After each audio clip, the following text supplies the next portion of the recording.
नमस्कार दोस्तों, स्वागत है आपका हमारे official YouTube channel GS Pioneer sir में। कैसे हैं आप सब?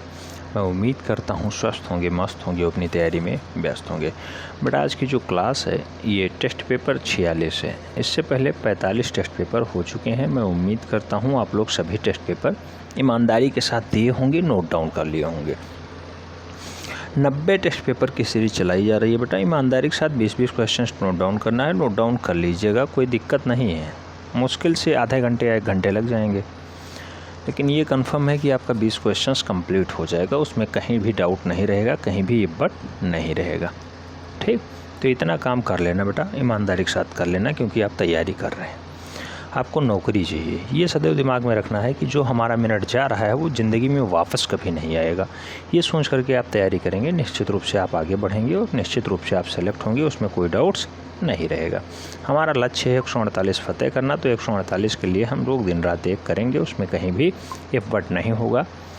आइए देखते हैं टेस्ट पेपर 46। पहला क्वेश्चन लिया गया, भीमबेटका, लखनदियारी, पंचमढ़ी प्रसिद्ध हैं, किस लिए जाने जाते हैं बेटा? भीमबेटका, लखनदियारी और पंचमढ़ी किस लिए जाने जाते हैं? ऑप्शंस में दिया गया बौद्ध स्तूप के लिए, गुफा के लिए, विष्णु मंदिर के लिए या फिर प्रागैतिहासिक चित्रों के लिए। तो बेटा भीमबेटका हो, लखनदियारी हो, पंचमढ़ी हो, बांदा हो, ये सारे डाटा जो है प्रागैतिहासिक काल के चित्र पाए जाते हैं, इसलिए जाने जाते हैं। तो राइट आंसर सी के साथ बनेगा। C is the right answer. Data बहुत महत्वपूर्ण है बेटा, हल्के मत लीजिएगा एक भी क्वेश्चन। प्रश्न संख्या 2 की बात करते हैं। दूसरे में कहा गया उत्तर प्रदेश में प्राप्त प्रागैतिहासिक चित्र कहाँ है? सिघरिया में है, सारनाथ में है, मिर्ज़ापुर में है या फिर अवध में है? तो उत्तर प्रदेश में प्राप्त जो प्रागैतिहासिक काल का चित्र है वो मूल रूप से आप जानते होंगे मिर्ज़ापुर में पाया जाता है बेटा। मिर्ज़ापुर राइट आंसर बनेगा, यानी D is the right answer हो जा रहा है। आगे प्रश्न संख्या 3 की बात करते हैं। 3 में कहा गया पंचमढ़ी की पहाड़ियाँ किस राज्य में स्थित हैं? पंचमढ़ी की पहाड़ियाँ कहाँ हैं बेटा? छत्तीसगढ़ में, कर्नाटका में, मध्य प्रदेश में, तमिलनाडु में। पंचमढ़ी की जो पहाड़ियाँ पाई जाती हैं बेटा वो कहाँ पाई जाती हैं? तो आप जानते होंगे सोया हुआ प्रदेश मध्य प्रदेश वहीं स्थित है। राइट आंसर बी के साथ बनेगा, पंचमढ़ी मध्य प्रदेश में स्थित है। प्रश्न संख्या 4 की बात करते हैं। 4 में कहा जाता है अजंता गुफा चित्रों का मुख्य विषय क्या है? जैन, हिंदू, बौद्ध, मुगल। अजंता गुफा चित्रों का जो मुख्य विषय है बेटा वो है बौद्ध। आप सब जानते हैं बौद्ध धर्म से संबंधित डाटा ज़्यादा मिले हैं। अजंता गुफा वही महाराष्ट्र औरंगाबाद वाला गुफा है। 30 गुफाएं पाई जाती हैं। 1, 2, 9, 10, 16, 17 में चित्र पाए जाते हैं। कल एक महाशय ने फ़ोन किया, जो है चित्रशाला किसे कहते हैं, सबसे पुरानी गुफा किसे कहते हैं, जबकि हमने पढ़ाया है, बताया है। देख लीजिए बेटा, जल्दबाजी में रहते हैं लोग, देखना सख्त मना है, उन्हें देखना नहीं है। बस केवल सीधे फ़ोन करो, गुरुजी तो खाली बैठे होंगे। गुरुजी के पास 180 मैसेज पड़े हुए हैं। अभी मोबाइल जब बंद होती है उसके बाद ही रिकॉर्डिंग का काम हो पाता है। और आप ये जानते हैं कि पर डे हम रिकॉर्ड करते हैं, वही डाटा देते हैं। ये नहीं है कि पुराना डाटा रखे हों वही अपलोड कर दें। तो ये वाला काम है नहीं, फ्रॉड हमसे 1% हो नहीं पाता है। तो बेटा जो पढ़ाया जाता है उसे सीरियसली लीजिए, नोट डाउन कीजिए। मैं मानता हूँ आप लोग ईमानदारी के साथ काम करते होंगे, अपने साथ गलत नहीं करेंगे, ठीक है? तो अपने साथ अगर गलत नहीं करेंगे तो आप निश्चित रूप से सेलेक्ट होंगे, ऐसा मानता हूँ। कर्म अच्छा कीजिए, निश्चित रूप से फल आपको अच्छा मिलेगा। प्रश्न संख्या 5 की तरफ बढ़ते हैं। 5 में कहा गया पाल के लघु चित्र किससे संबंधित हैं? तो पाल के लघु चित्र किससे संबंधित रखते हैं बेटा? जैन धर्म से, हिंदू धर्म से, बौद्ध धर्म से या फिर इनमें से कोई नहीं। तो पाल आप जानते होंगे, पाल का संबंध किससे है? बौद्ध धर्म से है। पाल में पोथियों के चित्रण ज़्यादा हुए हैं और बौद्ध धर्म से संबंध रखते हैं। राइट आंसर बी के साथ बन रहा है। अच्छा, बहुत सारे लोग कल हम लाइव आए तो उसमें क्वेश्चंस आए, कहाँ से क्वेश्चंस ज़्यादा आते हैं? बेटा कलाकारों से क्वेश्चंस खूब आते हैं। उसके बाद हर एक टॉपिक अपना इम्पोर्टेंट है, चाहे वो पाल से ली हो, चाहे वो कांगड़ा से ली हो, चाहे वो बसोली से ली हो, चाहे बूंदी से ली हो, कोटा से ली हो, किशनगढ़ से ली हो, राजस्थानी से ली हो, सब जगह से क्वेश्चंस आते हैं। तो देखना हर जगह से पड़ेगा बेटा आपको। ऐसा नहीं है कि कोई एक टॉपिक अच्छे से तैयार कर लीजिए हो जाएगा। नेक्स्ट प्रश्न संख्या 6 पूछा गया कोटा शैली के चित्र प्रसिद्ध हैं, किस लिए प्रसिद्ध है बेटा? पक्षियों के शिकार के लिए, पशुओं के शिकार के लिए, रसिक प्रिया के लिए या फिर रागमाला के लिए? बेटा कोटा शैली के जो चित्र हैं वो ज़्यादातर प्रसिद्ध किस लिए हैं? तो प्रसिद्ध हैं पशुओं के शिकार के लिए। पशुओं के शिकार के लिए राइट आंसर बी के साथ बनेगा, पशुओं का शिकार, B is the right answer. प्रश्न संख्या 7 पूछा गया गोथिक वास्तुशिल्प किस शताब्दी में अधिक प्रचलित हुआ है। गोथिक वास्तुशिल्प किस शताब्दी में ज़्यादा चला है, 12वीं शताब्दी, 16वीं शताब्दी, 18वीं शताब्दी या फिर 20वीं शताब्दी। तो गोथिक वास्तुशिल्प जो है, गोथिक वास्तुशिल्प मूल रूप से 12वीं से 14वीं शताब्दी में खूब चला है। 12वीं से 14वीं कोई ऑप्शन में नहीं है बेटा, तो 12 से 14 यही 12 राइट आंसर हो जाएगा, यानी A is the right answer बन जाएगा। प्रश्न संख्या 8 की तरफ बढ़ते हैं। 8 में कहा गया है अजंता की किस गुफा में हंस जातक चित्रित है। बहुत सारे लोग ये कन्फ्यूज हो जाते हैं, हंस जातक कहाँ पे है। गुफा संख्या 17, गुफा संख्या 10, गुफा संख्या 16, गुफा संख्या 9। बेटा हंस जातक का जो चित्र पाया जाता है वो पाया जाता है जिसे हम लोग चित्रशाला कहते हैं, गुफा संख्या 17, और अजंता में पाया जाता है। अजंता वही महाराष्ट्र औरंगाबाद वाला बेल्ट होता है बेटा, ये भी आपको याद रखना होगा। 30 गुफाएँ पाई जाती हैं, बहुत बार क्वेश्चन छप चुका है। प्रश्न संख्या 9 की तरफ पढ़ते हैं। 9 में कहा गया छंदक जातक। छंदक जातक की कथा का वर्णन कहाँ पे है, 1 में, 3 में, 10 में, 9 में। बेटा छंदक जातक का जो वर्णन है वो गुफा संख्या 10 में है, 10 में। राइट आंसर बी बनेगा, B is the right answer. ठीक है, प्रश्न संख्या 10 की तरफ बढ़ते हैं। 10 में कहा गया सिगरिया स्थित है। सिगरिया कहाँ स्थित है बेटा, श्रीलंका में, भारत में, पाकिस्तान में, बांग्लादेश में। तो सिगरिया का जो संबंध है बेटा आप जानते होंगे, पड़ोसी राज्य श्रीलंका में है। राइट आंसर ए के साथ बन जाएगा, A is the right answer. अच्छा, बहुत बार ये होता है जैसे चित्रकार हैं, चित्रकार से क्षेत्र पूछ लिया जाता है किस राज्य के हैं, जैसे रणबीर सिंह बिष्ट कहाँ के हैं बेटा, पूछा जाएगा तो रावलपिंडी ही मारेंगे राइट आंसर, रावलपिंडी पाकिस्तान। रणबीर सिंह बिष्ट रावलपिंडी पाकिस्तान। जैसे कन्हई चित्रकार कहाँ के हैं बेटा, तो उत्तर प्रदेश भारत के हैं। कन्हई चित्रकार कहाँ के हैं, यूपी भारत के हैं।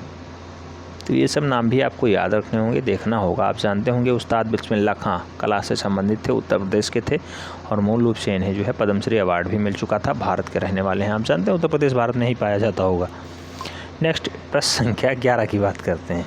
प्रश्न संख्या 11 में कहा गया है बैल की प्रसिद्ध आकृति मोहनजोदाड़ो में किस रूप में मिली है।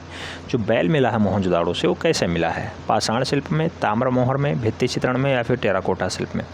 तो बेटा बैल का जो प्रसिद्ध आकृति चित्रण मिला है वो कैसा मिला है, टेराकोटा शिल्प में मिला है। टेराकोटा जिसे हम लोग पकी हुई मिट्टी कहते हैं वो इसी में पाया गया है। बैल का प्रसिद्ध चित्र कहाँ से मिलता है, मोहनजोदाड़ो से मिलता है, जिसे हम लोग मृतकों का टीला भी कहते हैं। डी राइट आंसर बन रहा है। प्रश्न संख्या 12 की तरफ बढ़ते हैं। कहा गया भारतीय कला का सबसे प्राचीन केंद्र है बेटा, अजंता है, सिंधु घाटी सभ्यता है, महाबलीपुरम है या फिर खजुराहो। तो भारतीय कला का सबसे पुराना केंद्र जो माना जाता है बेटा वो इंडस वैली सिविलाइजेशन माना जाता है, सिंधु घाटी सभ्यता माना जाता है। सी राइट आंसर हो जाएगा, सी इज़ द राइट आंसर। प्रश्न संख्या 13 की बात करते हैं। पूछ लिया गया सिंधु घाटी में प्राप्त मोहरें बनी है, किस में बनी है, मिट्टी की, लकड़ी की, सीमेंट की या फिर चमड़े की। बेटा सिंधु घाटी सभ्यता में जो मोहरें पाई जाती हैं आप जानते होंगे मिट्टी की बनी हुई हैं। अगर मिट्टी राइट आंसर ना होता तो यहाँ पे टेराकोटा भी रहता। टेराकोटा, टेराकोटा या पकी हुई मिट्टी इसे कहा जाता है, और सिंधु घाटी में ज़्यादातर मोहरें मिट्टी की ही बनी हुई पाई जाती हैं, टेराकोटा की ही बनी हुई पाई जाती हैं। राइट आंसर ए के साथ बनेगा। प्रश्न संख्या 14 बहुत बढ़िया क्वेश्चन है बेटा। दजला और फरात नदियों के द्वाब में पनपी सभ्यता कौन सी है। दजला और फरात की नदियों के द्वाब वाले बेल्ट में जो सभ्यता पनपती है उसे हम लोग किस नाम से जानते हैं। मिस्र की सभ्यता, भारत की सभ्यता, ग्रीक की सभ्यता या फिर मेसोपोटामिया की सभ्यता। तो बेटा दजला और फरात दोनों के बीच में जो सभ्यता पनपती है उसे हम लोग मेसोपोटामिया की सभ्यता कहते हैं। मेसोपोटामिया की सभ्यता, डी राइट आंसर होता है, Mesopotamia is the right answer. प्रश्न संख्या 15 की तरफ बढ़ते हैं और कहा गया है कि प्रागैतिहासिक चित्रों का धरातल क्या है। प्रागैतिहासिक काल के चित्रों का धरातल क्या है, कपड़ा है, कागज है, शिला है, कैनवास है। तो प्रागैतिहासिक काल के चित्रों का जो धरातल माना जाता है बेटा वो शिला या फिर चट्टान माना जाता है। शिला राइट आंसर होगा, ये अगर नहीं होता है तो चट्टान हो जाता है, चट्टान राइट आंसर बनता है। ठीक है, तो शिला होता है, बी राइट आंसर बनता है। प्रश्न संख्या 16, प्रश्न संख्या 16 में कहा गया मांडू, मांडू इसके लिए प्रसिद्ध है, मांडू इसके लिए प्रसिद्ध है, जैन चित्रकारी के लिए, बौद्ध भित्ति चित्रण के लिए, बौद्ध लघु चित्रण के लिए या फिर इतिहास पूर्व गुफाओं के लिए। तो बेटा मांडू का जो संबंध है वो जैन चित्रकारी से है, जैन चित्रकारी राइट आंसर बनेंगे, यानी A is the right answer हो जाएगा। मांडू किसके लिए जाना जाता है, जैन चित्रकारी के लिए जाना जाता है। प्रश्न संख्या 17 की बात करते हैं। 17 में कहा गया है सर्वप्रथम स्थिर चित्रण मिलता है। सर्वप्रथम स्थिर चित्रण कहाँ से मिलता है, राजस्थानी चित्र में, जैन चित्र में, मुगल चित्र में या फिर कांगड़ा चित्र में। तो बेटा सबसे पहले स्थिर चित्रण जो मिलता है वो मिलता है जैन चित्र में। राइट आंसर सी के साथ बनेगा, जैन चित्र is the right answer. Next प्रश्न संख्या 18 की बात करते हैं। 18 में पूछ लिया गया जयपुर शैली पे सर्वाधिक प्रभाव किस शैली का है। जयपुर शैली पे सबसे ज़्यादा प्रभाव किस शैली का रहा है। कंपनी शैली, मुगल शैली, बंगाल शैली, पहाड़ी शैली। बेटा जयपुर शैली पे सबसे ज़्यादा जो प्रभाव दिखाई देता है वो अपना मुगल शैली दिखाई देता है। मुगल शैली किन दो शैलियों का सम्मिश्रण है। मुगल शैली किन दो शैलियों का सम्मिश्रण है। तो हिंदू प्लस ईरानी, हिंदू प्लस ईरानी प्लस ईरानी, हिंदू प्लस ईरानी इक्वल टू मुगल शैली बनता है। ये डाटा याद रखना है, पूछा गया क्वेश्चन से। ठीक है, तो जयपुर शैली पे सबसे ज़्यादा मुगल शैली का प्रभाव दिखाई देता है, झलकता है। प्रश्न संख्या 19 की बात करते हैं। 19 में पूछ लिया गया राग रागनी का अंकन किस शैली में हुआ है। राग रागनी का अंकन सबसे ज़्यादा कहाँ पे हुआ है। पाल शैली में, मुगल शैली में, कांगड़ा शैली में, राजस्थानी शैली में। बेटा राग रागनियों का जो अंकन है वो सबसे ज़्यादा राजस्थानी शैली में दिखाई देता है। राजस्थानी शैली राइट आंसर बनेगा, D is the right answer.